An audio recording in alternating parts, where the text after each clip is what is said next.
bit of the bubbly. That's undisputed. I'm better than you, and you know it. And we are NXT.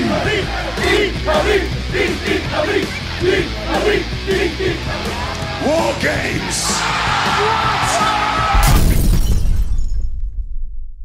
Salut à toi le Marc. Salut à toi le Smart. Salut à toi le Smark. Salut à toi, peuple de catch-up. Bienvenue sur votre podcast qui transpire, qui suinte, qui dégouline et qui transpire encore le catch chaque semaine. Nous analysons, nous décryptons, décortiquons, encensons et parfois démolissons les shows de la WWE, mais pas que. Parce qu'aujourd'hui, on va parler de la NXT et de la All Elite Wrestling. Alors préparez la trousse à pharmacie. C'est AEW versus NXT pour la review catch-up de la baston du mercredi. Oui, ça fait un moment, l'épisode 12, ça faisait un petit moment qu'on était parvenu vers vous avec les deux shows du mercredi. Ces choses réparées, ces choses faites. Je suis votre tonton Chris, votre Luchasaurus, et ça tombe bien, puisque aujourd'hui, je suis accompagné, mon tag team partner of the day n'est autre que le bon papy. Salut papy. Bonjour, salut à toi, peuple du catch-up, salut à toi, tonton. Comment ça va? Alors ça va papy, t'as eu besoin un peu d'oxygène pour pouvoir t'enquiller les deux shows NXT et AEW cette semaine pour participer à ta première baston? Exactement, je voulais être prêt et armé pour la première baston, donc du coup j'ai suivi les deux shows en entier et j'en ai mangé du catch. Ah, vous voyez comme on bosse un peu à catch-up les amis, quoi, hein, voilà, hein, on se regarde des shows, même les shows les plus improbables. Et là, pour le coup, la bagarre AEW NXT, c'est une bagarre quand même véritable, finalement, en termes de ratings, déjà, entre autres. Comme ça fait un petit moment qu'on ne s'est pas retrouvé sur l'émission, pour vous donner un peu un ordre d'idée, la NXT, pendant un temps, pendant 3 semaines consécutives, je crois, avait battu la All Elite Wrestling dans les ratings. C'était genre fin juin, début juillet, un peu après l'épisode 11, on vous avait laissé, qui, je crois, datait quelque chose comme du 10 juin, ou 11 juin. Et là, ces dernières semaines, c'est la AEW qui a repris le dessus, et même assez largement d'ailleurs. En fait, là, ça fait 2 mercredis de suite qui creusent quand même pas mal l'écart entre les deux shows. Et écoutez, nous, on est là pour reviewer les shows Dynamite et NXT du mercredi 29 juillet 2020. Voilà, ceux qui viennent de passer juste mercredi. On va attaquer avec NXT, papy, ça te va? Ça me va très bien. Alors, on va attaquer avec la 3e brand de la WWE. Voilà, donc pour situer un petit peu l'affaire, puisque ça fait un petit moment qu'on ne s'est pas retrouvé, juste pour information, sachez que Io Shirai est la championne féminine, que Imperium sont les champions tag team, que Keith Lee est le champion NXT Undisputed, et que le titre, si je ne me gourre pas, le titre North American Champion a été laissé vacant par Keith Lee, qui avait donc gagné les 2 ceintures. Et il va y avoir bientôt, pour le prochain takeover avant SummerSlam, il va y avoir il me semble, un ladder match. C'est un match à l'échelle. Voilà, un match de l'échelle pour déterminer le nouveau champion. Et d'ailleurs, vous verrez, ça fera partie de notre main event de NXT. Alors NXT, mon bon papy, NXT, ça a commencé avec les filles. Ça a commencé avec Io Shirai, qui est en pleine feud en ce moment, qui est donc la championne et qui est en pleine feud et qui est attaquée par Dakota Kai. Dakota Kai qui elle-même est aussi en feud en même temps avec Tegan Nox et aussi avec Candice LeRae. Alors tout ça, ça fait un bon bazar. Ça tombe plutôt pas mal finalement, parce que de toute manière, elles doivent s'affronter ce soir dans un match par équipe. Et voilà. Et donc d'entrée, on va avoir un tag team match avec Io Shirai et Tegan Nox qui vont affronter Candice LeRae et Dakota Kai. Oui, voilà. c'est ça. Et alors, on va avoir un match relativement long, un opener de 13 minutes entre les filles. Alors, Io Shirai en ce moment est vraiment en haut de la vibe, hein, depuis qu'elle a remporté le titre. Vraiment, quoi, elle surfe sur la division féminine, c'est assez clair. Voilà, pour moi, il y a pas. Alors, bon, j'ai déjà eu l'occasion de vous dire durant des bastons du mercredi toute l'affection que je portais à Io Shirai. Mais voilà, du coup, on a un match solide avec une japonaise bien déchaînée en début de match, en particulier contre la néo-zélandaise. Mais il va y avoir de la résistance des deux heels. Alors, avec une Candice LeRae qui est dans une version un peu plus dark dorénavant, avec les cheveux violets, avec du maquillage gothique. Voilà, le nouveau personnage, le couple terrible Gargano-LeRae qui qui s'installe. Et voilà, mais on va avoir un match assez classique et qui va se terminer avec un Shiniest Wizard de Tegan Nox sur Candice LeRae qui va pas résister au Moonsault à la suite. Victoire. Dakota Kai va se barrer direct après le match et va laisser tomber là Candice LeRae comme une vieille merde. Et, et Tegan Nox vont célébrer cette victoire. Oui, papy. Oui. Oui, non, mais elle a raison de la laisser tomber. Attends, c'est Madame Gargano, là. Les Gargano, c'est aux chiottes. On s'en fout des Gargano. Faut les abandonner. Non, plus sérieusement, ouais, un petit opener sympathique. Je suis pas un grand fan de Tegan Nox, moi. Ouais. Ça fait quelques semaines que j'ai. Alors, autant les IW, là, je débute vraiment. Autant NXT, ça fait quelques semaines que j'ai repris. J'avais repris un peu avant le dernier takeover de mémoire. Et du coup, Tegan Nox, je la trouve un peu light, quoi. Vraiment, enfin, je pense qu'elle a peut-être des capacités, mais pour l'instant, je la trouve vraiment assez loin du niveau requis pour. Tu sais, c'est pas le genre de personne où je vais me dire, ouh là là, vivement Elle est qu'elle jeune, dans hein. le roster. Ouais, Elle est jeune, elle a du temps, hein. Elle a 24 ans, je crois. Donc, 24, ouais, donc ouais, oui, ouais, non, donc, effectivement, donc on voit vraiment que c'est quelque chose, un produit assez brut. Il faut qu'il travaille un peu là. Faut qu'elle change. Il faut surtout qu'elle vire son chokeslam là, de son moveset parce que, alors je sais pas si je me souviens même plus si elle l'a fait là, mais je sais que ça m'a choqué quand elle l'a fait dans les autres matchs parce que bon, elle fait 1m30, donc un chokeslam de quelqu'un de pas très grand, c'est vraiment pas terrible. Mais sinon voilà, ouais, c'est bon, là, j'ai l'impression qu'ils sont en train de passer une nouvelle génération là sur NXT. Ouais, mais clairement, ouais, là en ce moment, Menée on est un par peu sur Io une Shirai, passation. là. Ouais, ouais. Oui, Donc clairement, on bref, est sur une passation de pouvoir chez les filles un peu là depuis quelques mois là. Et puis l'arrivée. Il faut qu'ils prennent du temps d'antenne quoi Ouais. pour prendre de l'expérience, je pense. Puis Yoshirai qui est arrivé en grande pompe et puis qui domine quand même largement la division féminine du jaune et noir. Alors bon, c'est bien. Comme on se voit pas régulièrement pour la baston du mercredi, les amis, et puis que pour Papy c'est sa première, c'est bien parce que ça nous permet un peu de recadrer un peu tout ce qui se passe à l'heure actuelle, que ce soit au niveau storyline et tout. Donc du coup, c'est intéressant. Les filles, effectivement, sont dans une phase un peu de basculement, finalement, suite au départ de nombreuses filles du roster sur les 2-3 dernières années, et que là, du coup, on a un gros renouvellement. Et donc, dont la galloise Tegan Nox fait partie, qui effectivement est jeune. Et voilà, mais là, c'était surtout pour appuyer Yoshirai sur ce match tag team. Voilà, victoire des Face, puisque Yoshirai est quand même redevenu Face finalement, sur un espèce de face turn qui n'a pas voulu dire son nom. Et voilà où ça en est pour chez les filles. On va voir quelle sera la suite pour Takeover du côté de la division féminine. On repart chez les gars. Alors écoute, au moins c'est comme ça, c'est réglé dès le début de notre review, mon cher papy. On s'est tapé Candice LeRae. Maintenant, on va se coltiner Johnny Gargano, Oh mon Dieu. à ton grand dame. Puisque Peuple Catch-Up, allez sur Discord et vous verrez à quel point papy déteste cordialement Johnny Wrestling. Johnny Bell. Voilà. Et donc, on va avoir un match finalement cruiserweight, j'ai presque envie de dire, entre Johnny Gargano et Roderick Strong de l'Undisputed Era. Voilà, qui se chamaillent un peu depuis quelques épisodes et voilà, et là qu'on réglait ça dans un match de 9 minutes 20. Voilà, finalement un truc pas très très long, donc ça a dû trali. Alors par contre, les commentateurs étaient chauds, hein, puisqu'ils nous annoncent carrément que c'est un match de qualité pay-per-view. Alors tu vas pouvoir nous dire ce que t'en penses, quoi. Et, et effectivement, ça a donné pas mal. Gargano, après la première pause pub, il va finalement un peu prendre l'avantage dans le match au fur et à mesure, placer les choses. Mais Roderick Strong, lui, c'est un gros batailleur dans le ring, quoi. Donc il revient systématique, il va réussir à poser 2 gros backbreakers. Le match va devenir de plus en plus stiff, ça va partir en ATMI, en chop dans tout genre, et ça va être bien tendu sur cette fin de match. Et finalement, la fin de match va quand même voir Gargano surprendre Strong, qui venait de remonter sur le ring pour essayer, mais qui va prendre un final beat. Voilà, et on va avoir une victoire de Johnny Gargano, papy. Alors, l'horreur. Comment tu t'es senti après là? Je me suis un Levlumin, un Xanax. Je me suis senti malade directement. Hein. J'ai vomi mon déjeuner à la suite de cette victoire de Gargano, qui était incompréhensible. Non, après, bon, je vais pas redire tout ce que je pense de mal de Gargano.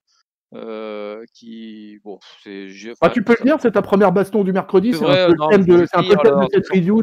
Dans cette review, tu peux te lâcher, on se bagarre, on se bastonne. Voilà, on se bagarre. Gargano, c'est un espèce de fake face, quoi. C'est un mec qui est heel depuis le début, qui a un comportement détestable et qui est juste là parce qu'il a un soutien du public qui fait This is awesome dès qu'il fait un atémie ou alors qu'il fait ses lacets, quoi. Il est pas mauvais non plus, mais de là à dire qu'il soit un mec exceptionnel.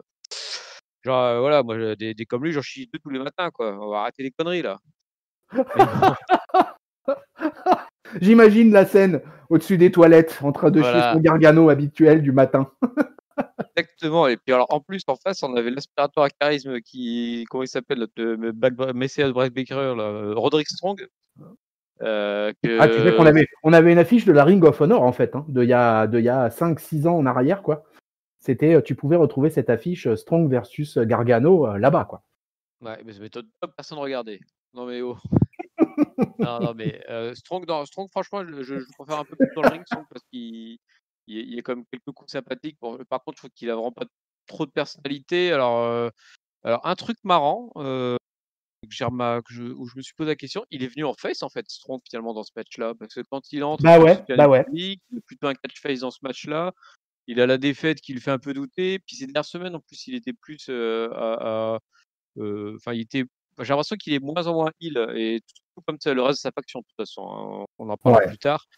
Mais ouais, donc c'est le seul truc qui m'a un peu interpellé, quoi. Donc peut-être un changement de ce côté-là, ce qui serait pas mal parce que bah, ça permettrait de renouveler un peu l'histoire avec le Undisputed Era qui dure depuis très longtemps maintenant, quand même, hein. Ah oui, bah oui, oui, oui, oui. C'est une storyline au long cours, là, au très long cours, même, on peut dire. Allez, on continue, on enchaîne. Derrière, on va revenir un peu chez les filles parce qu'il va y avoir une interview de Dakota Kai, voilà, où on lui demande pourquoi elle a laissé tomber Candice LeRae au milieu du ring, pantelante. Voilà, et elle dit tout simplement qu'en fait, elle en a strictement rien à faire des matchs par équipe. Ce qu'elle veut, c'est le titre, c'est prendre la championne en one-on-one et voilà, et quelle est la challenger numéro 1 qu'il va falloir y aller, quoi. Mais à ce moment-là, en fait, elle est coupée par une revenante plus ou moins, puisqu'elle est déjà là de retour depuis quelques épisodes, c'est Rhea Ripley. Et Rhea Ripley, elle n'est pas d'accord sur cette histoire de challenger numéro 1, puisque elle hésitera pas à affronter Dakota Kai, quoi, à la détruire même, comme elle dira si bien, pour prouver que c'est elle la challenger numéro 1. Donc en fait, on se retrouve avec une rivalité Ripley Dakota Kai là pour affronter Yoshirai. Derrière, ça va nous enchaîner toujours avec un match féminin. On aura eu quelques segments backstage que je passe avec Cole qui a participé entre autres à un podcast où ça s'est mal passé, où Triple H a dû faire des excuses auparavant. On va avoir la Robert Stone brand qui va venir aussi se distinguer. Et puisque le Robert Stone va venir avec son nouveau poulain, qui est en l'occurrence Mercedes Martinez, qui va affronter Shotzi Blackheart pour un match de mid-card féminin, un match qui va être quand même très rapide, puisqu'il va durer 4 minutes 20. Mercedes Martinez va démolir Shotzi Blackheart, surtout quand en plus ringside elle a Robert Stone et Aliyah qui sont là et qui peuvent lui filer un coup de main de temps à autre. Mais là vraiment Shotzi Blackheart qui est un petit peu pas mal mise en avant ces derniers temps, là va prendre quand même vraiment très cher, va se prendre une Spider German Suplex, un gros knee strike et une espèce un Air Red Crash, je crois le nom qu'a donné le commentateur. Voilà. Et victoire de Mercedes Martinez. Alors Mercedes Martinez, t'as fait une impression particulière, mon bon papy? Ah ouais, et alors c'est marrant parce que tu vois, je l'ai trouvé. J'étais surpris quand tu as dit la durée du match. J'ai l'impression que c'était plus long parce que j'ai l'impression qu'elle s'est un peu trop défendue, Shotzi Blackheart, moi. Je m'attendais vraiment à ce que Mercedes Martinez lui roule dessus en mode squash, mais elle a quand même eu quelques attaques. Et il y a eu même des moments où tu avais l'impression qu'elle était limite en difficulté, Mercedes Martinez. Alors ça n'a pas duré Ouais, longtemps parce ça a été qu'effectivement, éphémère. après, en 3 coups, elle l'achève, quoi. Mais ouais, ouais. Moi, j'aime bien quand tu as un nouveau heal qui arrive et puis qui va être puissant, et qui peut battre un mec en 3 coups, ça c'est très bien, le finish est très bien. Par contre, faut pas la faire un peu trop douter avant, quoi. Faut que là, elle enchaîne les squats pour montrer qu'elle est vraiment forte. Là, j'ai trouvé ça un petit peu dommage, quoi. Ça me rappelle un peu les matchs où tu as un main eventer qui affronte un jobber et puis qu'il met plus de 5 minutes pour l'éclater, quoi. Non, normalement, quand tu es vraiment dessus, bah, le mec, tu l'éclates, quoi. Et là, je pensais vraiment qu'elle allait la bouffer tout cru, quoi. Donc, bah, bon, sinon, après, voilà, le finish du match était sympa. Ça la mettait bien en puissance. Voilà. Ouais, c'est le lancement de Mercedes Martinez. C'est de la mid-card féminine. Voilà quoi, il y avait c'était rapide, il y avait pas grand chose quoi derrière quoi. Et enfin, une recrue de qualité dans le Robert Sundbrand, là, plutôt Oui, en fait, que. oui, sa première catcheuse vraiment qui semble vraiment dangereuse quoi, Voilà. depuis qu'il est là. Ouais, Voilà. bien polémique. Voilà. Derrière, on aura une petite vignette d'un futur nouveau venu qui s'appelle Ridge Holland, qui est un ancien joueur de rugby qui a fait une petite carrière, une petite assez grande carrière, qui jouait numéro 8. Alors, je ne peux plus vous dire le club exact au Royaume-Uni où il jouait, mais il jouait en première div. Enfin, c'était un vrai joueur professionnel de rugby. Voilà quoi, et qui est reconverti dans le catch et qui se lance dans l'aventure de la ceinture nord-américaine. Voilà, et on le verra normalement à l'œuvre pour la première fois la semaine prochaine dans un triple threat match qualificatif pour le fameux ladder match de TakeOver. Derrière, on va voir Keith Lee, le champion NXT, qui va venir nous déposer une petite promo et évoquer ce qui s'est passé la semaine dernière. Alors, pour vite vous résumer, il y a un trio en ce moment entre Dominik Dijakovic et Karrion Kross. Karrion Kross a martyrisé Dominik Dijakovic très méchamment. Voilà, donc ici, comme il est très copain avec Dominik Dijakovic, bah évidemment, ça passe pas, quoi. Donc il comprend pas pourquoi Kross fait ce genre de choses. C'est pas bien. Et donc lui, il aimerait bien que Karrion Kross vienne s'expliquer en face à face et sur le ring, quoi, qu'il invite. Et finalement, sur le ring, c'est pas Karrion Kross qui va débarquer, c'est Cameron Grimes, qui est un catcheur avec une espèce de look de cow-boy ancien temps, voilà, avec un gilet en cuir, les veuchelons, Gros chapeau de forme. gros petit chapeau de forme et tout ça. Voilà, et qui nous dit que lui, il va venir remporter le titre nord-américain et qu'il va aller tout droit sur la Lune. Alors, en étant face à Keith Lee, je pense que ça peut être, ça peut se faire, ça peut s'envisager. Voilà, donc Keith Lee, hein, il est un peu agacé, donc du coup, il va choper le Cameron Grimes, il va lui porter un chokeslam des familles, et après, il va le détruire dans le coin du ring méthodiquement. Les lumières vont s'éteindre, Scarlett va apparaître. Et ça aurait pu peut-être aider Grimes d'ailleurs, quoi, mais pas du tout, puisque celui-ci va se prendre une spirit bomb pour finir. Oui. Et donc Cameron Grimes complètement séché en travers du ring, et Karrion Kross arrive enfin sur le titre en tronc. Il nous dit que Lee, finalement, il n'a pas fait grand-chose pour empêcher Dijakovic de souffrir et de se faire démolir. Qu'il va donc devoir vivre avec cette culpabilité. Je pense que Keith Lee va survivre à ça. Kross nous dit que il va continuer son opération de destruction jusqu'à ce qu'il ait Lee entre les pognes. Hein. Finalement, c'est un peu ça l'idée, quoi. Et que donc, si Lee veut continuer à avoir des victimes s'amonceler autour de lui, va falloir qu'il donne un match de championnat à Karrion Kross, quoi. Et finalement, Keith Lee va reprendre le micro, va nous dire que il est prêt, qu'on lui donne le lieu, la date, l'horaire, et il bottera les fesses au susnommé Karrion Kross. Alors, ça, mon papy, c'est la feud de main event, c'est la feud pour le titre suprême à NXT.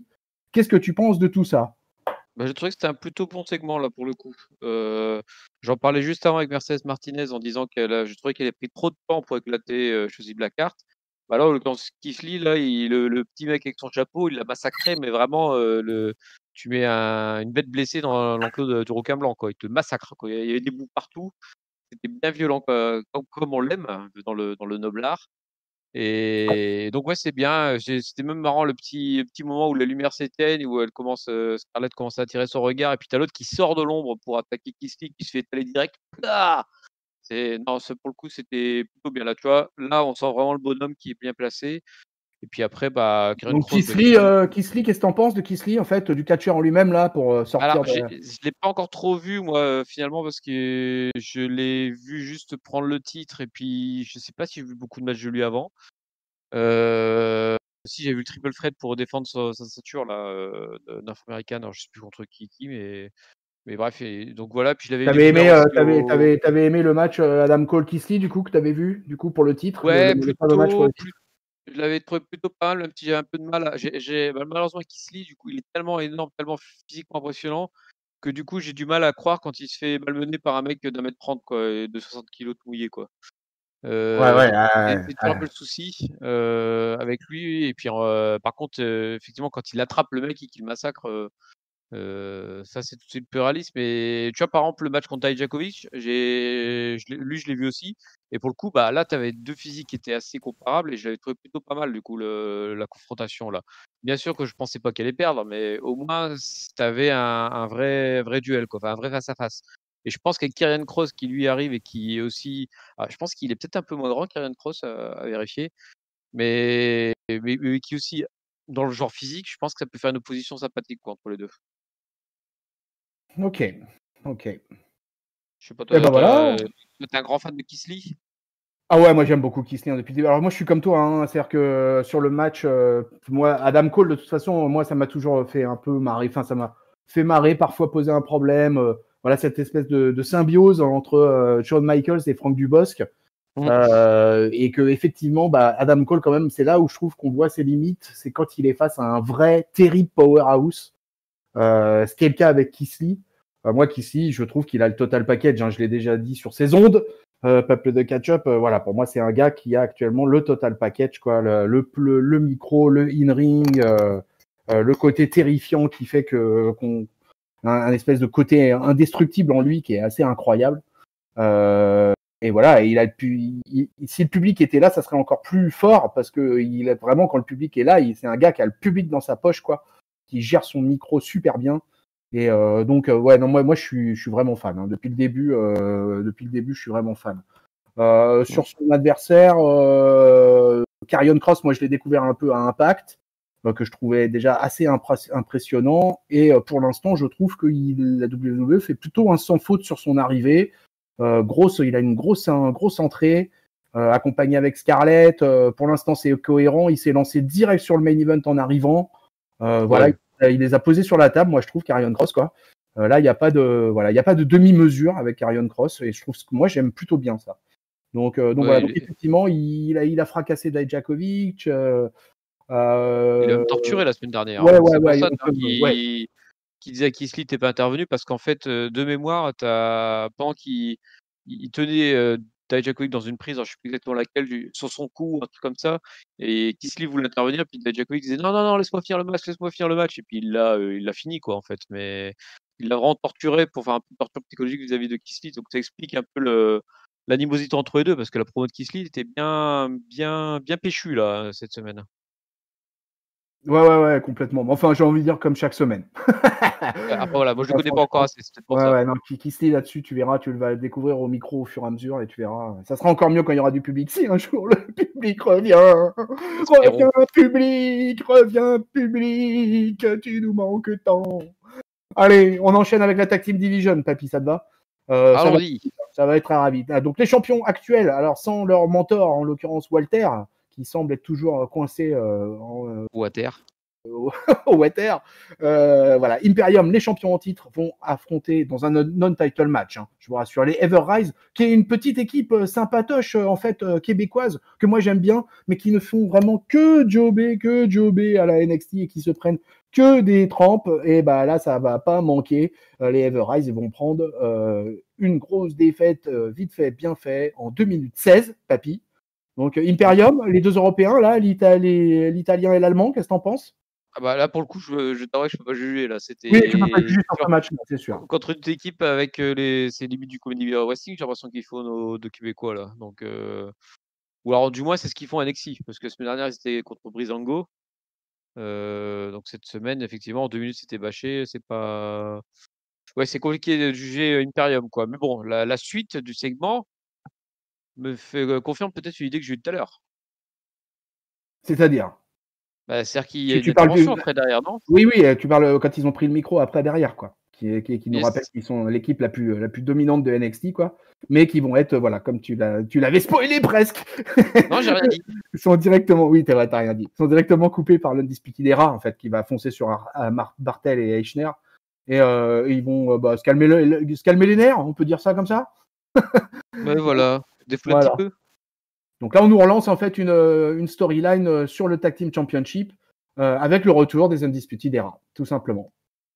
Voilà, et du coup, bah, pour le coup, c'est effectivement une nouvelle fois île contre île, mais bon, l'Undisputed Era, là, j'ai l'impression qu'il bascule vraiment là, hein, surtout avec le soutien du public. Alors le public est programmé pour les soutenir, donc si je pense qu'on les programme pour les soutenir, c'est qu'il y a une raison, quoi.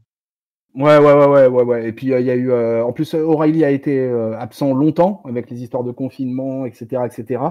Donc ils ont beaucoup tourné à 3 là ces derniers mois avec Fish, Strong et Cole. Là du coup, Cole a perdu le titre, Strong est lancé sur une espèce de mini feud, je pense, avec Gargano. Et voilà, et c'est le retour des Red Dragon qui voilà pour la Tag Team Championship. Ça va donner des bons matchs, hein, moi je pense, parce que moi j'aime bien les deux Européens pour le coup. Donc j'aime bien de toute façon la team d'Imperium là. Quand Walter sera de retour, ça sera sympa aussi, je pense.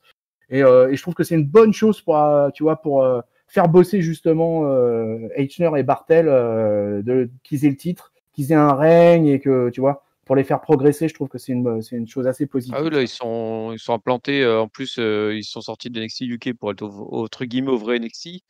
Là, effectivement, c'est fait bien bosser dans la lumière, quoi. Surtout que la Tag Team Division à NXT, elle est quand même un peu faiblarde en termes de quantitatif. Le roster est pas très très très énorme. Hein. Il y a la team avec les 2 Indiens énormes, mais il y en a un qui a fait une grosse connerie sur les réseaux sociaux la semaine dernière, donc du coup ils ont été privés d'antenne cette semaine. Voilà, et autour il y a les Breezango qu'on fait quelques shots là ces derniers temps. Mais c'est vrai que la Tag Team Division à NXT, c'est pas ce que ça a pu être, on va dire, il y a 1, 2 ou 3 ans en arrière, quoi. Voilà, elle est un peu moins active, un peu moins brillante, j'ai envie de dire. Voilà, on la quitte là-dessus. Derrière, on aura un petit passage avec William Regal, qui est chez lui, qui lui, c'est le general manager qui gère de chez lui et il le fait bien. Voilà, et il nous annonce que Karrion Kross, pour avoir un match de championnat, ok, mais il est à NXT, donc il va falloir qu'il fasse ses preuves et qu'il le mérite, ces matchs de championnat. J'ai trouvé ça très bien d'ailleurs, quoi. Ça manque à Raw et à SmackDown. Voilà, donc le general manager, il arrive, il les pose sur la table et il rappelle un peu les choses, quoi. Donc je pense que Karrion Kross va avoir droit à 1 ou 2 matchs en suivant derrière, quoi. On aura peut-être même droit à un number 1 contender match pour véritablement officialiser le futur adversaire de qui c'est. Et pourquoi pas. Derrière, on va avoir encore une petite vignette concernant Santos Escobar, le champion des poids moyens à l'heure actuelle, ex-King Cuerno, ex-héros del Fantasma. Voilà, mais qui va nous annoncer un match pour la semaine d'après finalement, et on ne saura même pas d'ailleurs si le match c'est un match pour désigner officiellement le challenger numéro 1. Bref, derrière on continue avec de la mid-card et toujours avec du cruiserweight, j'ai envie de dire, puisqu'on va avoir un match Isaiah Swerve Scott face à Jack Atlas, alors qui eux aussi ont pas mal de vues ces derniers temps, qu'on voit régulièrement les mercredis en ce moment. Ils vont avoir un match quand même assez court, ils vont avoir un match de 6 minutes 24, qui va être relativement équilibré, mais voilà, ils vont nous poser quelques prises spectaculaires, qui est un beau springboard blockbuster entre autres. Jack Atlas, il passe un espèce de truc aussi qui ressemble à, alors c'est DVD, ah oui, Death Valley Driver, le DVD. Je cherchais DVD, tu vois, Death Valley Driver de Jack Atlas depuis la 2e corde, que j'ai trouvé assez spectaculaire. Ils vont beaucoup se contrer finalement, comme c'est des gabarits assez proches, et même limite petite ambiance lucha libre par moment là sur les deux petites dernières minutes de combat.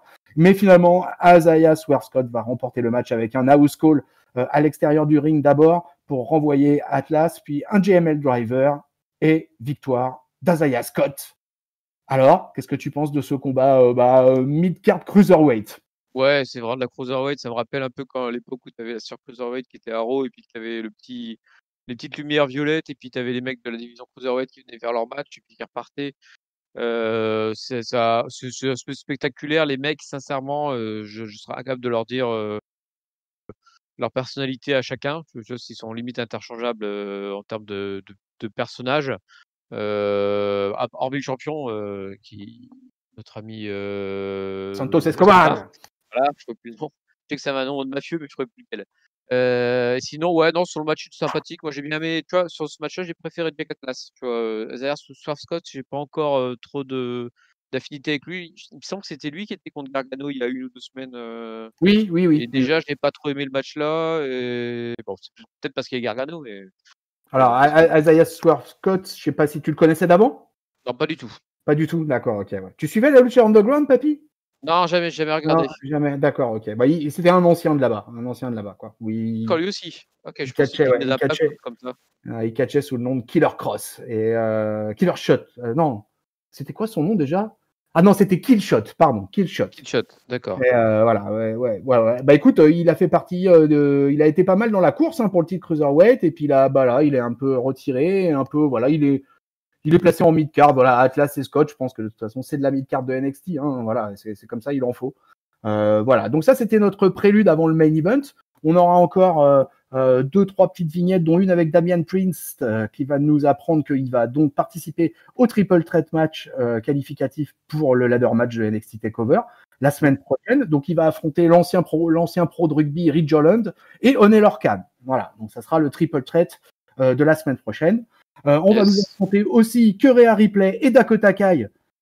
Finalement vont bien s'affronter la semaine prochaine. William Regal il bosse, vont bien s'affronter la semaine prochaine et que la gagnante aura donc, ce sera donc un number one contender match pour le titre contre Yoshirai à NXT TakeOver 30, puisque c'est la 30e édition, déjà, ça passe vite les amis, le temps. 30e édition de TakeOver, donc on va avoir la semaine prochaine un programme qui s'annonce plutôt sympa. Et enfin, la semaine prochaine, on va aussi avoir un Undisputed Era versus Imperium. Donc, pour la ceinture. Pour la ceinture. Donc je pense que ça s'annonce vraisemblablement comme le main event de la semaine prochaine, mais ça n'a pas été encore bien explicité. Mais voilà, à NXT, de toute façon, c'est une récurrente. Tous les mercredis, ils nous font en général une programmation pour la semaine qui suit. C'est très, très, très souvent que le mercredi, les matchs pour la semaine d'après sont annoncés. Ce que pratique, on a pu le constater ensemble, Papy, ce que pratique Raw et SmackDown depuis quelques semaines aussi dorénavant. Et ils s'y mettent aussi pour essayer de remonter les audiences, j'ai l'impression. Ouais. On book à l'avance, une semaine à l'avance pour essayer un peu de donner des affiches alléchantes au public de catch, à vous les Smarts, à vous les Marts. Voilà, est-ce que ça marche? Pour l'instant, c'est pas le cas, puisque en tout cas NXT a été encore battu là par Dynamite, comme je vous l'ai dit en début d'émission. Il remonte un peu, je crois. Mais ça remonte un petit peu, ouais, c'est un peu mieux, un petit peu mieux. Voilà, écoute, on est à notre main event de NXT, parce qu'on a quand même on a 2 shows à reviewer pour cette baston et on arrive à la fin du premier. Donc on va avoir un match qualificatif pour le ladder match de TakeOver 30, qui va voir s'affronter Dexter Lumis, Finn Balor et Timothy Thatcher l'anglais. Donc on a un match Amérique versus Irlande versus Angleterre.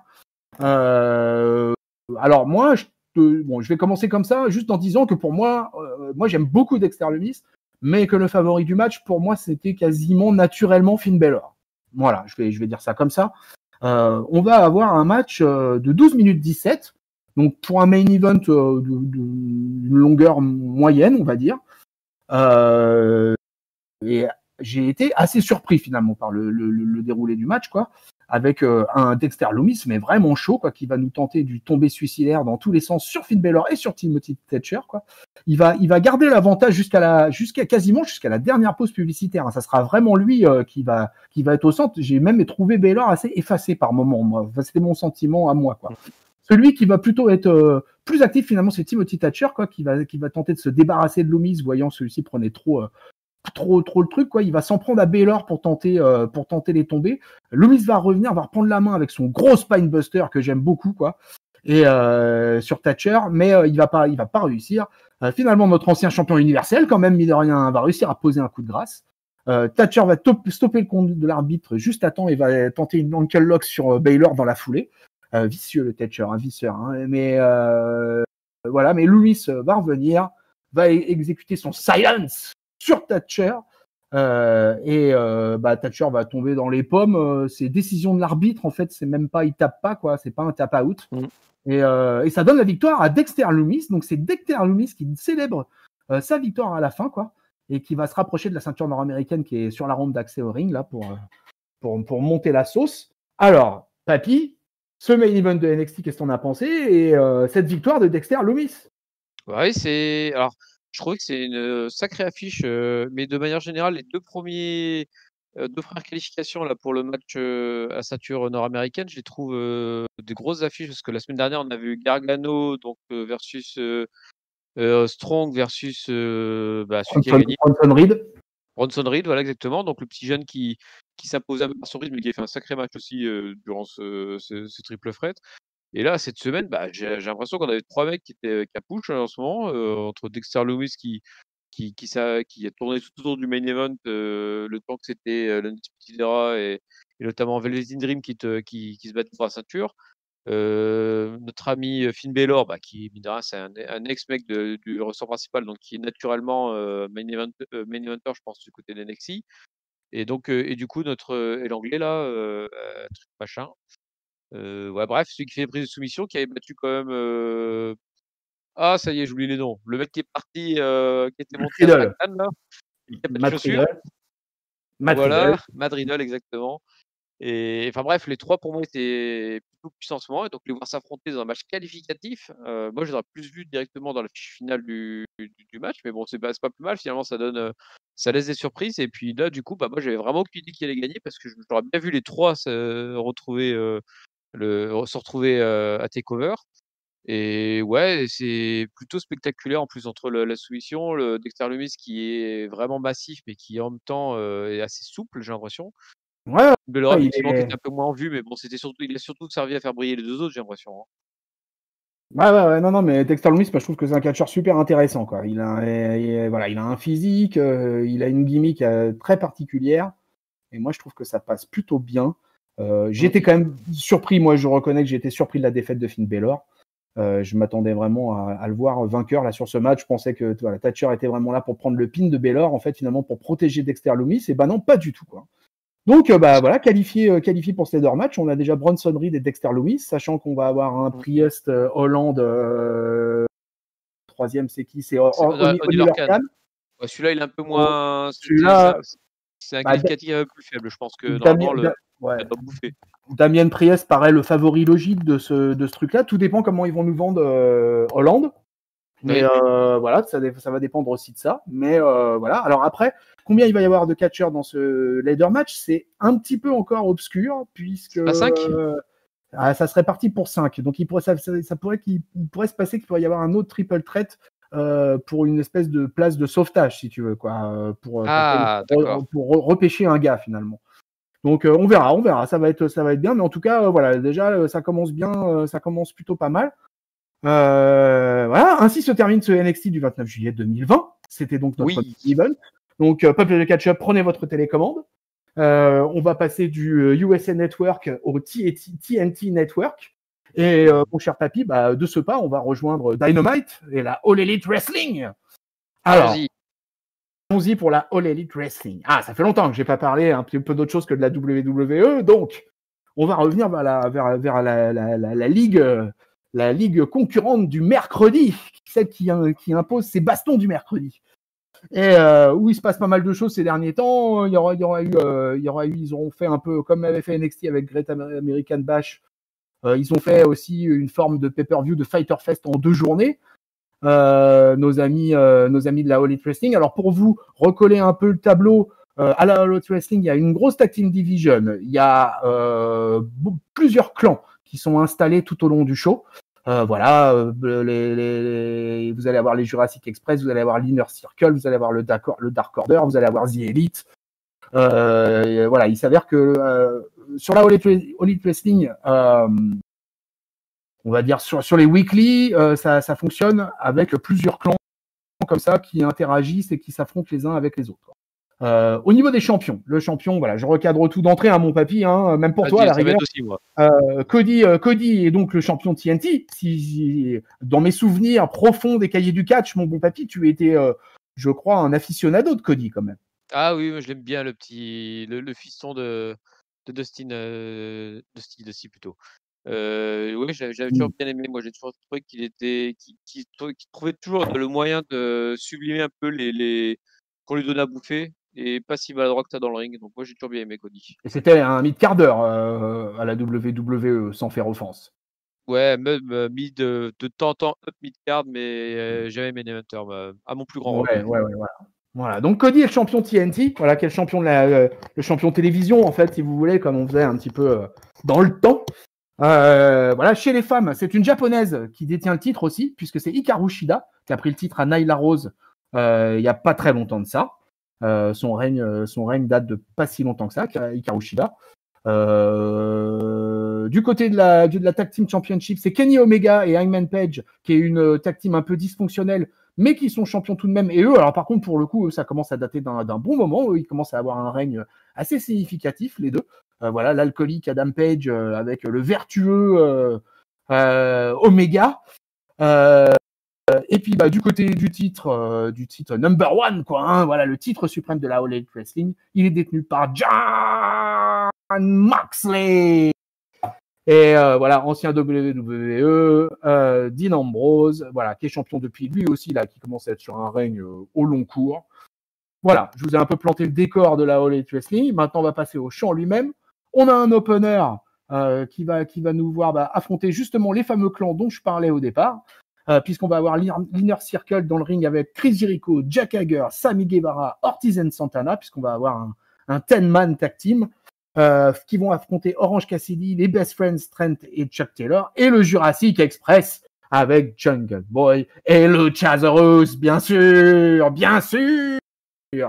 Alors, voilà. Donc, gros match tag team. J'ai un peu à l'ancienne, un petit peu à la japonaise, un peu dans les pay-per-view de shows japonais. On aime bien commencer avec des gros matchs tag team avec 8, 10, 12 catcheurs. Donc là, ça va être le cas. Ça va être un match de 12 minutes. Voilà, avec un Jericho particulièrement énervé parce que Chris Jericho en ce moment il est dans une feud avec Orange Cassidy parce que Orange Cassidy l'énerve au plus haut point. Il a eu le malheur entre autres d'arroser la veste à je sais plus à $7,000 je crois de Chris Jericho il y a 2-3 semaines de ça, et ça c'est vraiment pas passé auprès de Chris Jericho, et donc depuis c'est la guerre. Donc comme quoi, vous voyez, avec juste un simple jus d'orange, ça peut le catch, ça suffit pour développer une storyline, quoi.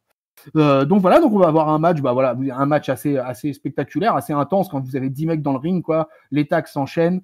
Voilà, le Luchasaurus. Alors là, voilà, une de mes bonnes surprises de cet opener, ça va être que le Luchasaurus va nous être vendu très fort tout au long du combat, et en particulier dans les phases où il va être face à Jack Hager, qui est l'ancien Jack Swagger, qui est le powerhouse de la team Inner Circle, et ça va chauffer grave, quoi. On va avoir aussi une petite intervention de Matt Hardy qui va venir mettre la pression à Guevara, qui va pourtant tenter de neutraliser le Luchasaurus. Mais dans le dos de l'arbitre, notre ami Matt Hardy va faire tomber Guevara. Le Luchasaurus va en profiter pour porter son chokeslam habituel et surtout son roundhouse head kick magnifique. Voilà, je n'ai que ça à dire, magnifique, pour la victoire des Faces. Et donc, c'est une victoire de la team Jurassic Park, Best Friends, Orange Cassidy, qui gagne et qui ouvre ce show. Mon papy, qu'as-tu pensé de cet opener? Ah oui, alors désolé, je vais certainement utiliser de temps en temps des noms WWE ou alors plus me souvenir des C'est noms. pas grave, c'est pas grave. Et vous étonnez pas, j'essaierai de faire de mon mieux. Alors déjà, moi c'est la première fois que je regardais donc le IW. Enfin, j'avais déjà regardé un bout d'épisode la semaine dernière, mais là c'est la première fois que je regardais un entier. Ça, c'est Donc, intéressant. On va pouvoir avoir d'un œil neuf. Exactement, donc je découvre un peu tout ce beau monde. Alors un truc déjà qui m'a perturbé, alors je raconte un peu ma vie, mais alors moi ma version de l'épisode, j'avais des moments, je pense que ça correspond à des pubs ou je sais pas quoi, qui n'étaient pas commentés. Ah oui, c'est ça, ouais. Et alors C'est ça, ça, sincèrement, je l'en ai eu pendant tout l'épisode. Au bout d'un moment, je les zappé parce que je trouve ça horrible en fait quand c'est pas commenté. Parce que sans public et sans commentaire, alors là le catch, pour faire plus faux, je pense que tu peux pas. C'est affreux. Mais bon, Ouais, c'est difficile. c'est Ouais. ma petite note, mais je pense que dans une version normale, tu as peut-être les pubs qui cachent et donc du coup, tu te rends pas compte. Et donc voilà, donc c'est une petite parenthèse à ce sujet-là. Au niveau de l'in-ring, ouais, alors Orange Cassidy avec son style un peu à la cool, les mains dans les poches, tout ça, je pense que si tu connais le personnage, ça va être intéressant, mais sinon j'ai trouvé que c'est pas très crédible en fait quand tu as Jack Hager, voilà, je commence. Qui l'attrape et qui lui fait faire des prises alors que l'autre il garde les mains dans les poches, normalement il aurait foutu une close line, c'était réglé, quoi. Mais non, bon, c'était je pense un petit peu de comédie pour démarrer le match doucement. Le Luchasaurus effectivement tu vois, je connaissais juste la photo avec son masque, j'ai jamais vu catcher, et là je me suis rendu compte qu'il est assez grand comme mec, il est mastoc, Ah, mais oui, c'est de la non, belle bête là, hein. C'est de la belle bête et on effectivement parle de bestiace, là. C'est une belle bestiace. voilà, une belle bestia, un beau dinosaure qui effectivement a plutôt brillé dans le match. Heu alors je vais pas dire tout de suite, mon avis sur Luchador, je vais juste faire une petite parenthèse encore. Il y avait un espèce d'enfant ou de nain qui s'amusait à se balancer sur les autres, tu vois? J'ai pas bien compris ce qui c'était celui-là. Est-ce qu'il y avait Ah, les catcheurs, Marco Stunt. Ah, t'as découvert Marco Stunt. Marco Stunt, il fait partie de la team Jurassic Express. Donc, c'est un poteau du Luchasaurus et de Jungle Ball. Et il fait quoi dans la vie, ce garçon? Il est Et catcheur ou il est catcheur suicidaire, en fait. Son métier, en fait, à lui, c'est de prendre des cartouches par tout ce qu'il y a de plus monstrueux dans le roster de la WWE. Il est, comme tu as pu le constater déjà un peu pendant cet opener, il est complètement allumé. Il s'attaque à tout ce qui bouge, et voilà. Et c'est un gabarit, effectivement, de crevettes de Thaïlande, quoi. Ah ouais, là, il est très très petit. C'est pour ça, Ah, je te sincèrement, confirme. au début, de loin, je croyais qu'il allait ramener son fils, le gars. Je disais, tiens, il ramène son fils avec lui, c'est cool. Ouais, ouais, ouais. Après, vu de près, je fais, ah non, il est un peu vieux pour être son fils. Mais bon, bref, pour revenir du coup au match, je te remercie pour la précision, je comprends un peu mieux maintenant. Et ouais, alors, victoire convaincante du Luchasaurus russe, mais par contre, j'ai pas aimé la façon dont ils l'ont vendu en fait. Parce que sitôt qu'il a gagné, hop, ils ont braqué la caméra sur Hardy et sur Guevara, Ah c'est oui, ça? ouais. Et ils sont jamais revenus sur Luchasaurus qui venait de faire une belle victoire en fait. J'ai trouvé qu'ils l'ont pas du tout vendu au niveau de la réalisation en fait. Ils sont directement passés sur limite on s'en fout qui a gagné, l'important c'est la rivalité entre Matt Hardy et Guevara. Donc j'ai pas trop aimé en fait ça. J'aurais Ouais. préféré vraiment qu'ils focalisent sur le mec qui venait de faire une belle perf. Mais bon, voilà, Alors, c'est mon avis. le Luchasaurus, il a du coup, en plus, si tu veux, il gagne pas beaucoup. Et en fait, surtout, il perd surtout dans des matchs de tag team où il n'est jamais piné, puisque je crois qu'il n'a encore jamais été piné depuis le début de sa carrière. On était au numéro 43, c'était le 43e Dynamite, mes amis. D'accord. Et voilà. Et donc là, pour une fois qu'il gagne un match clean, nickel et tout, comme tu dis, bah moi, effectivement, j'étais super content et j'attendais un peu de célébration et un peu de monter la sauce. Et puis bah non, effectivement, comme tu l'as dit, pas du tout. Le truc, ça a été le focus sur Matt Hardy, malheureusement. Donc effectivement, ça a un peu gâché, en tout cas pour les fans du Luchasaurus, ça a un peu gâché cette victoire. Alors pour ta petite information, oui, je te confirme que le Luchasaurus est un beau colosse, puisque ce garçon fait 1m97 et 122 kg. Ah ouais, ça c'est Donc, du bébé comme on l'aime. donc ça, c'est voilà, ça c'est du beau poulaga. Voilà, on est bien nourri au poulet OGM américain. Comme il faut. Voilà. Allez, on quitte l'opener de ce Dynamite. On va avoir au passage une petite vignette, parce que ça marche pareil que NXT, pareil qu'Arrow, pareil à SmackDown, de toute façon. Donc on va avoir droit à nos vignettes aussi avec ce coup-ci un John Moxley énervé parce que lui, il est en pleine feu avec Brian Cage en ce moment. Qui s'en attaque lui-même aussi à Darby Allin, qui est un wrestler skater un peu taré, un peu dangereux parfois, et qui fait la moitié de la taille de Brian Cage. Ouais. Voilà, donc Moxley voilà, est en pleine feu. Ils vont s'affronter très bientôt pour le titre. Voilà, Moxley va juste nous conclure cette affaire en nous expliquant que lui, il ne commence pas les rivalités, mais il les finit. Ouais. Voilà. Et Taz, qui est au commentaire ce soir, Taz est pour ton info, je savais pas si tu savais trop, mais en fait Taz et normalement c'est Excalibur qui était à sa place, mais Taz, le commentateur du soir, est le manager en fait de Brian Cage. Ça. Ouais, t'avais vu ce truc-là, ouais. Ok, ouais, voilà. Ouais, donc Moxley, tu vois, j'avais lu comme quoi il se plaignait un peu de quand il était à WWE, il n'y avait pas la possibilité de faire des promos à sa sauce et que là, ouais. Et tout ça. Sincèrement, sa promo du soir, je ne vois pas ce qui change par rapport à ce qu'il faisait avant. Hein.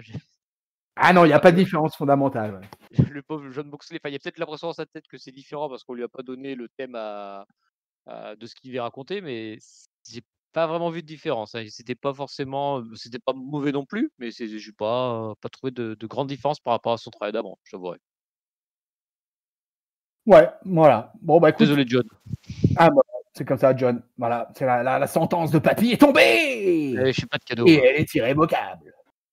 Alors, on suit avec le deuxième match de la soirée à la All Elite Wrestling qui va être, comme tous les mercredis, l'Open Challenge du TNT Championship détenu par Cody, qui, voilà, toutes les semaines, depuis qu'il est champion depuis qu'il a été couronné face à Lance Archer, a dépendu toutes les semaines. Et une des particularités, c'est qu'il affronte quasiment presque toutes les semaines en ce moment des personnages et catcheurs du monde indie. Et donc la semaine dernière, on avait eu un droit à un Eddie Kingston que moi je ne connaissais pas véritablement personnellement. Bien gros. Assez gras, ouais. Pas vraiment en shape, l'ami Eddie Kingston. Alors là, pour le coup, il va cette semaine, il va affronter Warhorse, qui est lui aussi donc un catcheur de l'indie qui a sa petite réputation, hein, on va dire ça comme ça.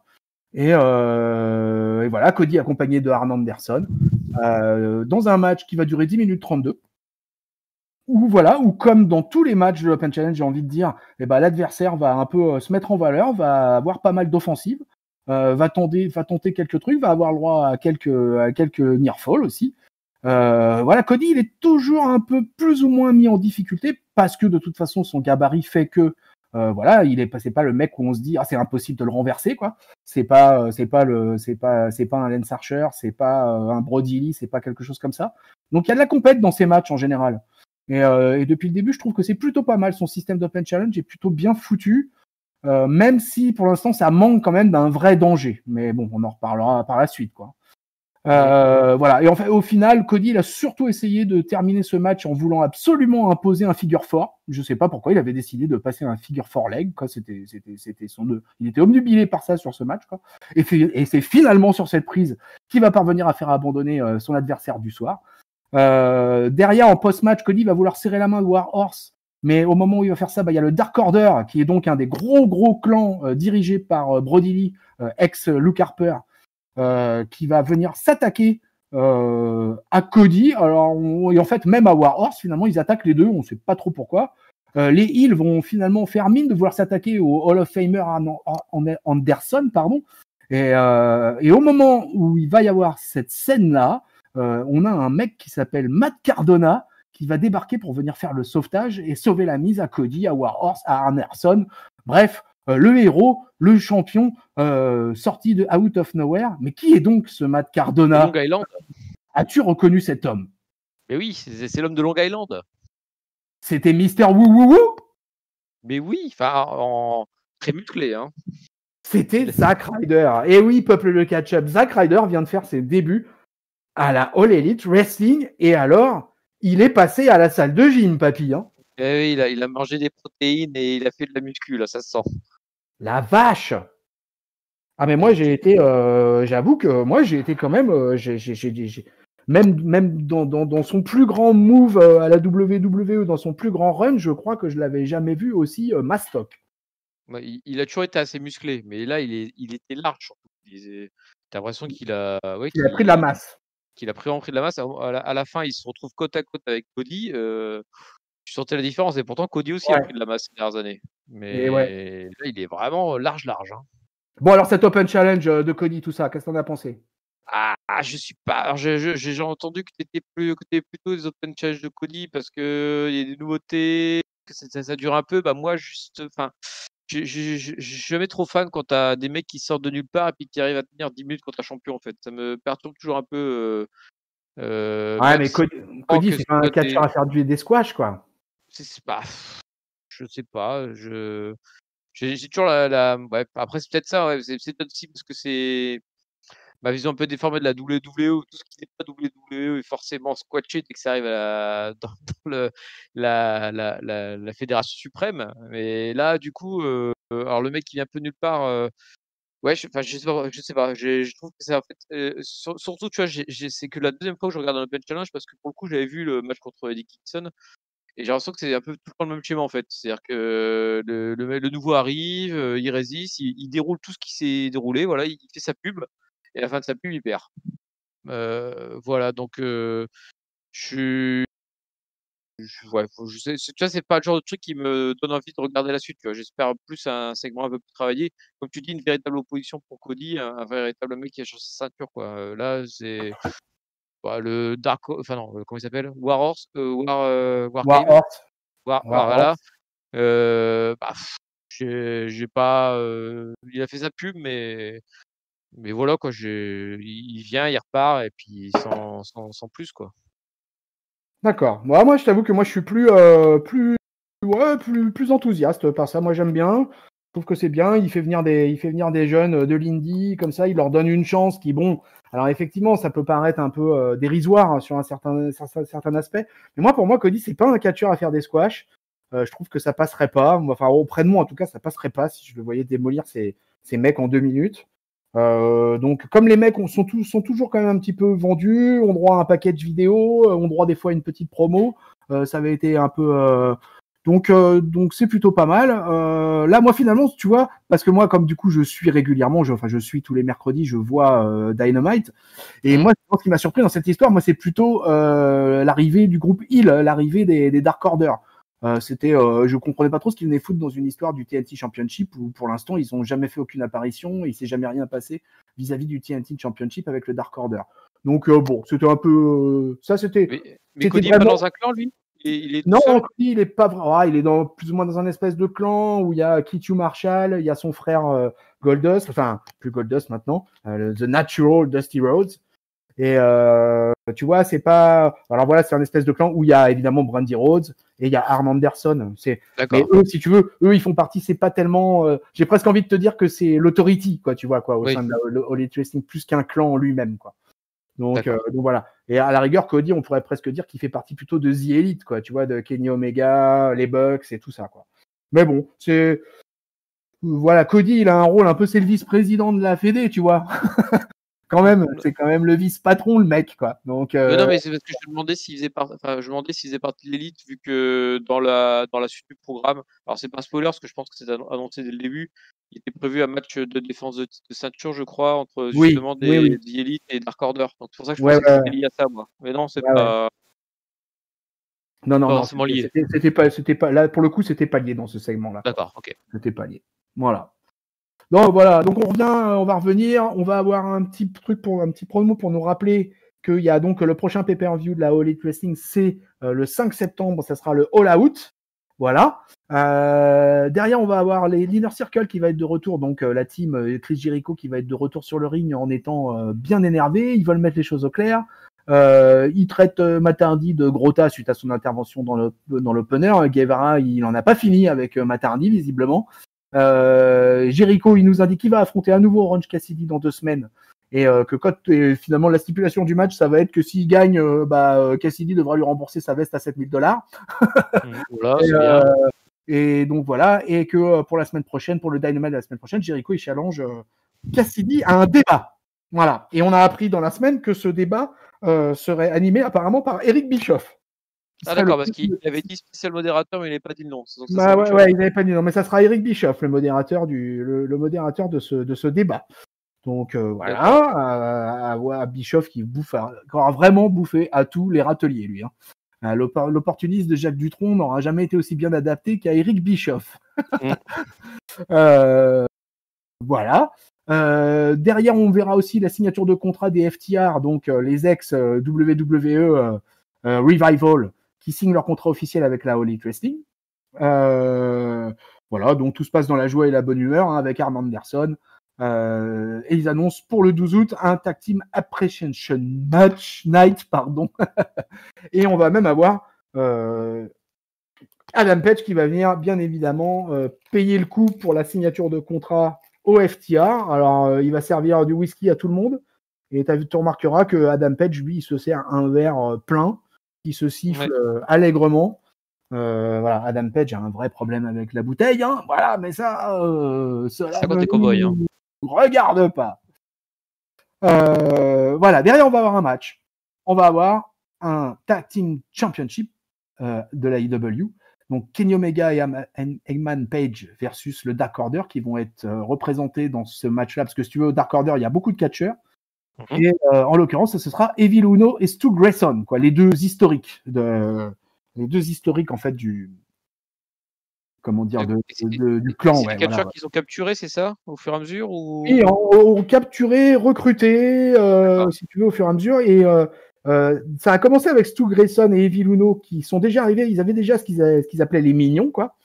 Et puis les mignons, finalement, on leur a donné des numéros. Et donc, t'as numéro 5, numéro 8, numéro 10, voilà. Donc, des fois, qui viennent dans la mid-card, qui viennent affronter des catcheurs, etc. Stu Grayson et Evil Uno sont vraiment, on va dire, la paire tag team référence à Dark Order. D'accord. Tout ça, c'est, au bout de quelques semaines, quelques mois, leur grand patron, leur saint patron a été dévoilé et il s'est avéré que c'était Mr. Brody Lee, donc l'ex-Luke Harper de la WWE, de la Wyatt Family. Et le Dark Order, si tu veux, ils sont un peu sur tous les fronts, tous les mercredis, et voilà, un peu dans la bataille, que ça soit en individuel, et en même temps, ils font du macronisme, ils font du en même temps, et ils font du recrutement. Donc ils recrutent des mecs par internet, voilà, quoi, Brody Lee. Là, tu vois, par exemple, Brody Lee, l'une des dernières recrues, c'est Colt Cabana. Voilà, il a pris Colt Cabana dans son giron et il le lâche plus depuis, quoi. D'accord, ok. Voilà. Donc là, on va avoir un match tag team. Alors la tag team division, elle est très vivante à la All Elite Wrestling parce qu'il y a beaucoup d'équipes et certains sont blessés, certains assez historiques comme les Lucha Brothers entre autres. Et donc là, on va avoir un match pour le titre qui va durer 14 minutes. Globalement, toujours avec un peu cette dysfonctionnalité entre Omega et Page, alors qu'on aime ou qu'on n'aime pas, quoi, voilà. Les avis sont tellement partagés sur ces deux catcheurs-là, de toute manière, que c'est très très compliqué. Voilà, donc on va avoir beaucoup de choses, beaucoup de distractions de l'arbitre aussi, entre autres, pour que Uno puisse en profiter pour passer un neckbreaker à Omega. Grayson va nous faire un gros dive sur le Canadien, mais derrière, retour du diable Vauvert de Adam Page pour coller les clotheslines comme il sait faire. Il va nous coller une powerbomb sur Uno. Derrière, Omega va enchaîner avec son V-Trigger. Le membre de Darkoder va devoir va s'en relever, mais derrière, en fait, il va se prendre une double team. Voilà, comme il est sonné des deux finishers qu'il vient de prendre, il va se prendre une double team de la part de Kenny Omega et d'Hangman Page. Victoire des champions. Les champions conservent. Alors, qu'as-tu pensé? Alors, je vais juste finir avec le segment final. Il y a Brody Lee, évidemment, qui débarque, qui est furieux, quoi, qui vient engueuler, parce que Brody Lee, c'est pas un patron de clan très facile à vivre, hein, mon bon papy. Hein. Tu vois, il est un peu du genre tyrannique et un peu du genre pas content, comme tu l'étais à Raw cette semaine. Et donc, voilà, ouais. Donc, il engueule grave Uno et Stu Grayson. Hangman Page, lui, il est plus loin dans le ring et on le voit, il est mort de rire de ce qu'il voit, quoi. Donc, Lee dit que tout ça va pas bien se passer et qu'il va payer, quoi. Du coup, sentant que ça pue, il y a les Young Bucks qui débarquent et qui viennent se mettre en soutien de The Elite, quoi, de Page et d'Omega. Lee, il leur répète que Dark Order, il est partout, et que évidemment, tu as des membres de partout qui arrivent, tu as des hommes masqués du Dark Order qui débarquent de partout. Les FTR débarquent aussi pour venir faire le sauvetage. Gros brawl général, alors là, avec un paquet de catcheurs, quoi, impossible de vous dire combien ils sont, parce que là, c'est la grosse bagarre. Et voilà, et ça se termine ainsi, parce que les Faces vont repousser finalement le clan du Dark Order, et le segment tag team se termine là-dessus. Alors, papy, Division. Déjà, tu as un match pour le titre par équipe, quand même, dans cet épisode de Dynamite.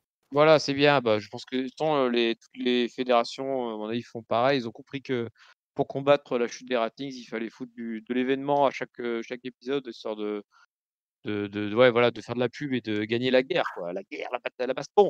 Et ouais.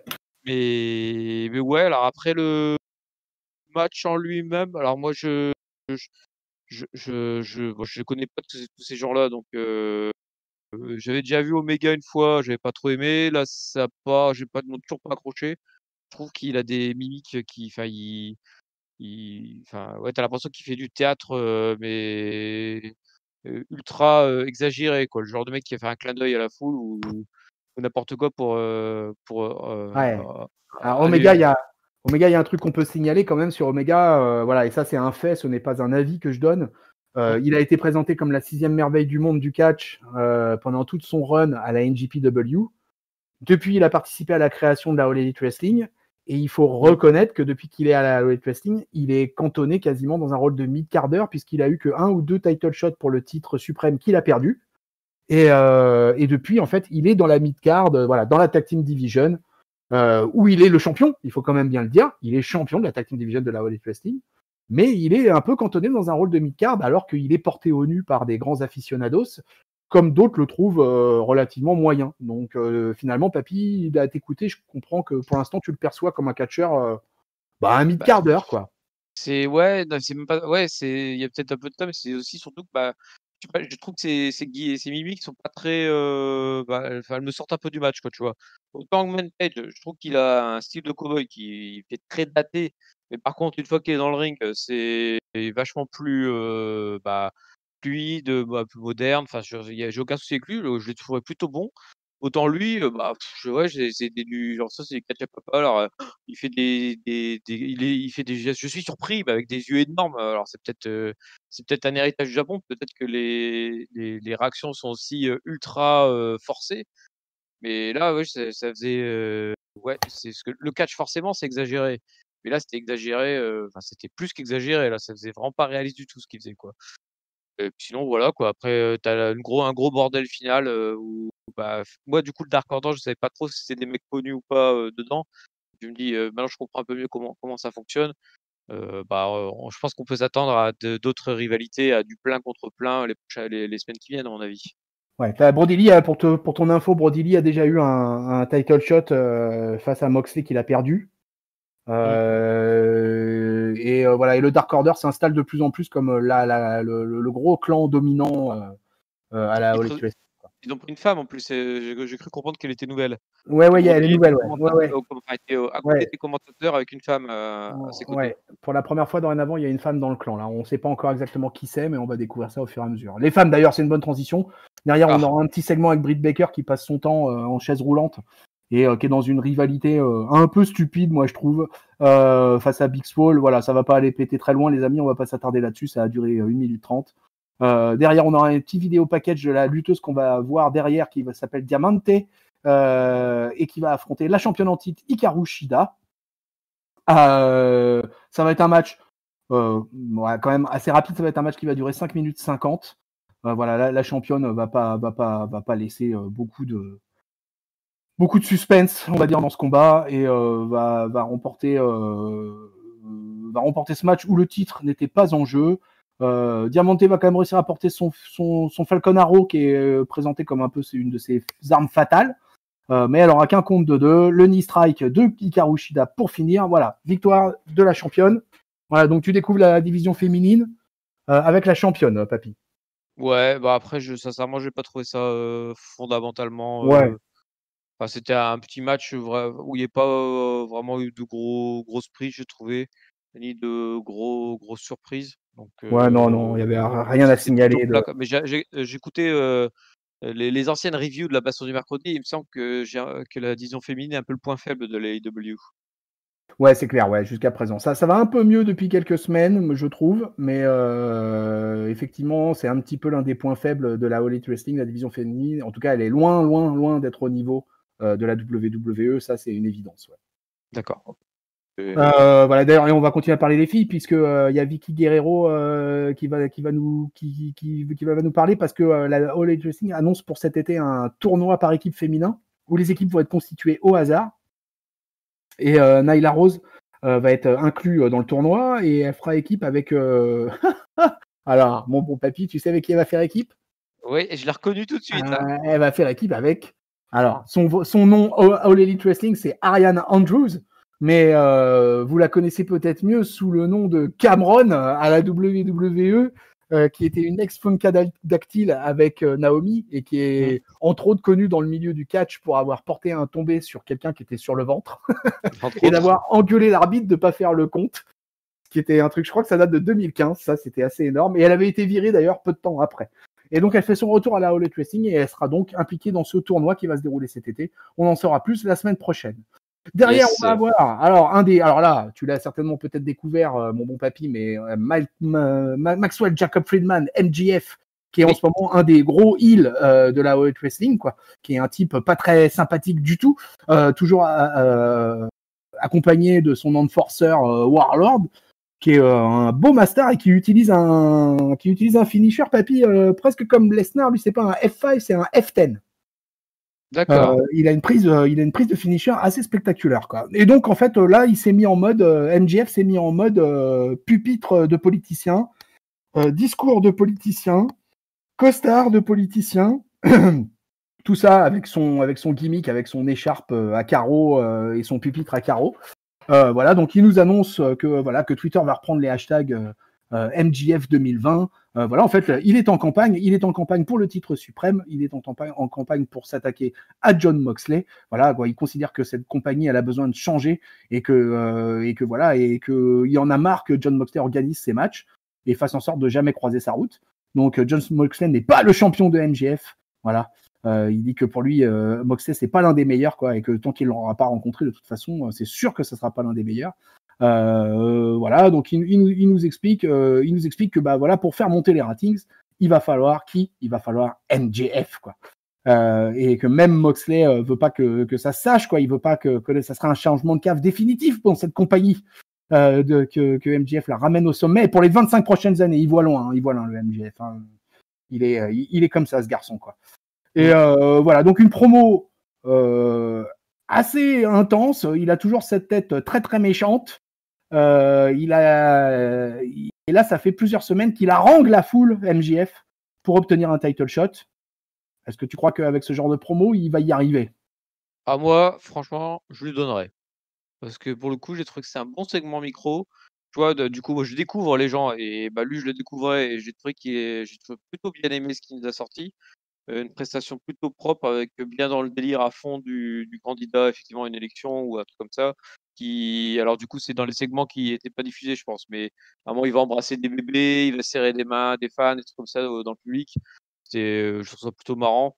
Et son discours, je l'entends son discours et moi je lui donnerais ma voix, tu vois? Je lui donnerais ma voix pour qu'il puisse avoir un match contre Moxley. Je pense alors je sais pas du tout ce qu'il vaut dans le ring, ce garçon, mais en tout cas, son discours du vent du changement pour mettre, IW Great Again, alors je sais pas ce qu'il a dit, mais bon, c'était l'idée. Bah, je l'entends et je le crois. Donc moi, je vote Donc, pour lui. convaincu par MJF, le Tout à papy. fait. Complètement Voilà. convaincu. Le papy donne sa voix à MJF. C'est beau, c'est magnifique. Oui. Voilà. Il en faut. Vive la jeunesse. Ah oui, et pour le coup, MJF est un jeune catcheur. Hein. Un jeune catcheur, puisque pareil, lui, je crois qu'il est dans les 24-25 ans. Quoi. C'est vraiment lui. Et c'est une des découvertes, si tu veux, chez les Heels à la All Elite Wrestling. Depuis le début, hein, il est là. Il a eu une grosse rivalité face à Cody. Tu sais, il se balade, je sais pas si tu as vu, quand il est arrivé à son entrée, il a toujours une bague sur le petit doigt qu'il donne à Warlord avant de monter, voilà, qu'il a remporté face à Cody, etc. C'est un gars qui fait des longues promos, qui fait beaucoup de packages vidéo avec des promos, etc. Il catch finalement relativement peu. Son catch, moi, je le compare un petit peu au Miz sur cet aspect. Il a un catch un petit peu, enfin moi, c'est moi qui dis ça, papy. Hein. Peut-être que d'autres te diraient autre chose. Hein. Mais moi, je le comparerais un petit peu au Miz in ring, quoi. Oui, non, mais justement, il a une capacité, voilà, il a une belle capacité à raconter des histoires dans le ring. C'est pas forcément le meilleur des techniciens. Il a pas forcément un physique extraordinaire. Quand tu vois d'ailleurs Warlord à côté, qui est une masse, quoi, qui est un monstre. Quoi. Mais le personnage tient la route et il tient super bien le micro. Et ça, avec l'amiral, on l'a signalé à maintes reprises. On est dans notre 12e édition de la baston du mercredi. Et je crois que sur chaque édition, de toute façon, à chaque fois, on l'a signalé. Hein. MJF, là-dessus, ce garçon est propre au micro. Ouais, non, mais justement, je pensais aussi au Miz, tu vois. Quand je me pose la question de son in-ring, parce que je me disais, si jeune et déjà si bon au micro, ça fait penser un peu au Miz. Donc, bon, après, le Miz s'est amélioré dans le ring, hein, donc pourquoi pas de Ouais, mais bon, le Miz a beaucoup plus de bouteilles que MJF. Quoi. Ah, bien sûr, il y a quoi, 15 ans de plus, donc forcément, Ah ouais. ça joue, hein, donc peut-être que dans 15 ans, l'expérience sera une référence dans le catch, comme le Miz l'est, je pense, malgré ses détracteurs. Ouais. Voilà, et ben c'est comme ça qu'on arrive à notre main event. Deux shows, c'est chaud. Et donc voilà, main event de Dynamite, un ODQ Tag Team Tornado match entre Jon Moxley qui fait équipe avec Darby Allin et qui va affronter Brian Cage The Machine et Ricky Starks, qui doit être pour une première, il me semble, à la All Elite Wrestling. Je ne me rappelais pas avoir déjà vu catcher cet homme-là. Donc c'était une toute première pour lui. Et on va avoir un main event de 7 minutes. Ah, d'accord. Voilà. Alors là, peu habitué que je suis les mercredis à voir les main events de Dynamite durer si peu de temps, j'ai été assez surpris par ce combat. Voilà, ils ont trouvé le moyen quand même en 6 minutes d'essayer de nous faire quelques spots un peu spectaculaires. Avec Allin qui va sortir son skateboard qui avait le dessous recouvert de punaises et il va attaquer Starks avec quoi. De l'apron, Moxley il va pour porter un gros armbar à Brian Cage et finalement c'est Allin qui va donner la victoire au face qui après avoir sauté de la 3e corde avec son skateboard sur le dos de Starks et finalement c'est la victoire pour les face. À la fin les heels sont partis, il ne reste plus debout que Darby Allin et Jon Moxley dans le ring et Darby Allin montre la ceinture de Jon Moxley. Darby Allin veut un title shot. Eh bien, écoutez, Jon Moxley, il n'est pas difficile, il n'est pas compliqué, ce garçon, et il donne son title shot à Darby Allin. Et donc, la semaine prochaine, on aura un title shot. Jon Moxley versus Darby Allin. Alors, ce main event, ce premier main event, papy, de la All Elite Wrestling de Dynamite, ce weekly, qu'est-ce que t'en as pensé? Eh ben, ça va être simple, c'était nul. C'était ouais. un main event de celle-ci en tag team Tornado. Enfin, la stipulation était plus longue que le match lui-même, j'ai l'impression. Darby Allin, bah, il fait son skateboard, ouais, super. Et puis, en fait, j'ai l'impression qu'ils l'ont coupé à mort pour pouvoir rallonger après le segment où il monte la ceinture. Attention, je vais prendre ton titre. Attention, je lève la ceinture bien haut.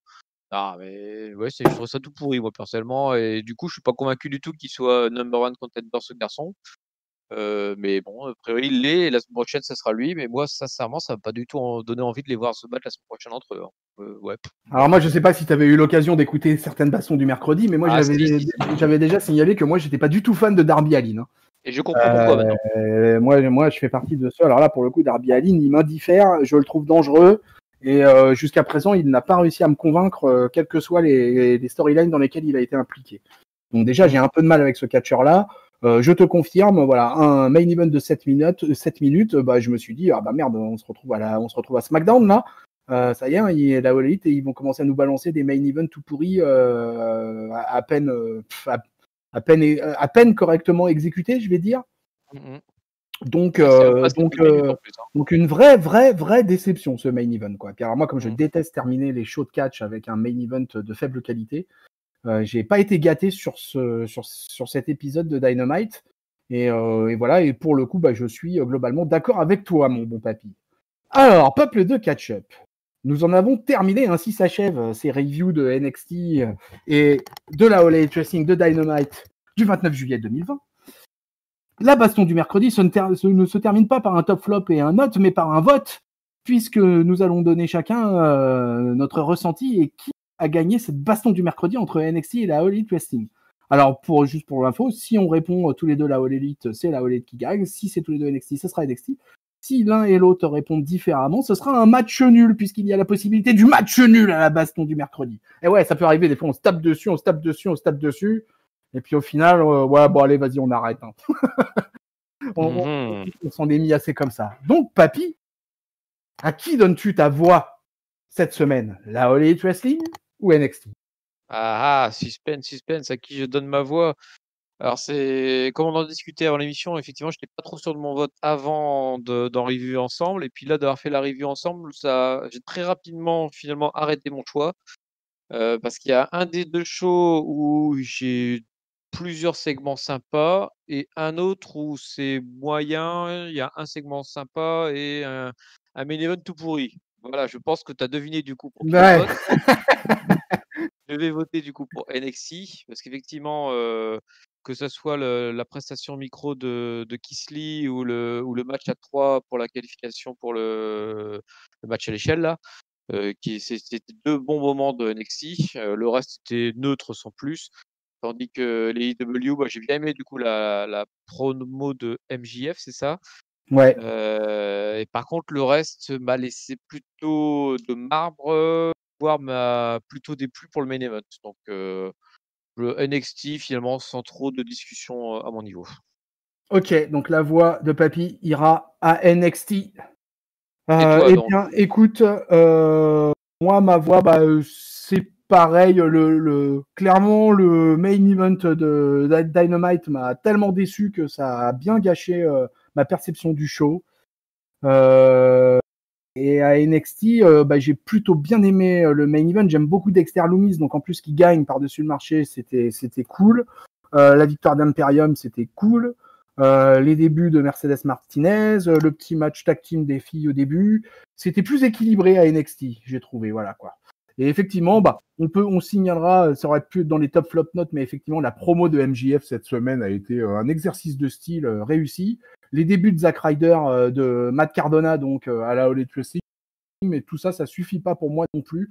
Et bien, du coup, moi aussi, je vais donner mon vote à NXT. Oh! Donc, les champions de la baston du mercredi du 29 juillet 2020, eh ben c'est bien NXT. Voilà, ça faisait un moment, hein, si tu veux. J'ai pas checké sur nos derniers épisodes, mais la All Elite Wrestling avait remporté la mise quand même à plusieurs reprises. Et je pense qu'elle était en avance, ouais, elle était en avance hein, sur NXT. Hein. Il y avait eu 2 matchs nuls et ça devait être un truc genre, je dirais genre 6. Il devait y avoir 6 victoires pour la All Elite Wrestling, 3 victoires pour NXT et 2 matchs nuls, il me semble le compte. Donc voilà, donc là on en est à 6 victoires pour la All Elite Wrestling, 4 victoires dorénavant pour NXT et 2 matchs nuls. Voilà pour cette 12e édition de la baston du mercredi. Et ben voilà, bah mon bon papy, on arrive au bout. On va balancer. Balance ta promo. Balance la sauce. Alors, on y va. Vous retrouvez la team Catch-Up partout. Vous nous retrouvez sur Discord. Venez sur Discord. N'hésitez pas à venir vous inscrire. En plus, vous pouvez y poser vos questions en direct. Et voilà, et on peut vous citer à l'antenne si vous avez des choses à dire sur ces ondes. Vous nous retrouvez sur les réseaux sociaux habituels, Facebook, Twitter, Instagram, le site officiel catchup.lepodcast.fr et bien sûr et surtout bien évidemment toutes les bonnes plateformes de podcast, Apple Podcast, PodCloud, Spotify, Deezer, Google Podcast. Pour la petite info rigolote, je suis allé ce matin sur Spotify et j'ai été ébloui par les ratings de la dernière review d'Euro réalisée par Papy et moi-même. C'est vrai. Ah ouais, vraiment, les ratings sur les plateformes de podcast, c'est super, ça fait plaisir. Mais on a tendance à regarder de temps en temps YouTube, parce que bien évidemment, vous trouvez sur YouTube. N'oubliez pas d'aller sonner la cloche, de vous abonner, de mettre des pouces vers le haut, vers le bas, comme vous voulez, mais laissez-nous des commentaires. Faites quelque chose, quoi, sur YouTube, là. Alors, évidemment, on n'est pas forcément le produit idéal sur YouTube. On n'est que de l'audio, mais voilà, mais c'est sympa, ça marche bien. Et du coup, donc on remercie nos auditeurs, on remercie le peuple de Catch-Up pour sa présence. C'était notre 12e édition de la baston du mercredi. Mon bon papy, je te remercie beaucoup d'être venu faire le tag team partner of the day. Oui, bah merci pour l'invitation. Merci de m'avoir fait découvrir finalement cette baston et cette nouvelle fédération. C'était très intéressant. Merci pour tes explications. Eh bah écoute, j'espère que voilà que ça t'aura surtout donné envie de recommencer à l'occasion cette petite baston du mercredi. Peuple de Catch-Up, on vous laisse là-dessus, on vous fait des bisous, on vous souhaite une bonne semaine pleine de catch, on vous fait des cordes à linge plein la face. Salut papy. Salut tonton et salut à tous. Salut peuple de Catch-Up.